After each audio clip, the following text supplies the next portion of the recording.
Guys, ഞങ്ങളിപ്പോ ഞങ്ങളുടെ അമ്മ വീട്ടിലാണ്. ഇവിടെ ഞങ്ങളൊരു വലിയ പാറപ്പുറത്താണേ. ഇവിടെ നിന്ന് നോക്കിയാൽ നമ്മളുടെ സിറ്റി ഫുള്ള് കാണാം. പള്ളി മുതൽ എല്ലാ സ്ഥലവും ഇവിടെ നിന്ന് കാണാം. ഞാൻ നിങ്ങളെ കാണിച്ചു തരാം കേട്ടോ. ചെറുതായി കാണാൻ പറ്റുള്ളൂ, നിങ്ങൾക്ക് കാണാൻ പറ്റുമെന്ന് എനിക്ക് അറിഞ്ഞൂടാ. എന്നാണെങ്കിൽ നല്ല വ്യൂ ആ ഇവിടെ നിന്നിട്ട് നോക്കുമ്പോൾ. കോതമംഗലത്താണ് ഞാനിപ്പോൾ ഉള്ളത്.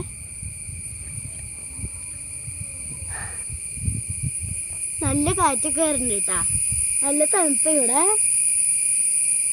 നല്ല വ്യൂ ആണ് കേട്ടോ ഇവിടെ നിന്ന് കാണാൻ. നിങ്ങൾക്ക് ആരെങ്കിലും വരണമെങ്കിൽ വരണോ?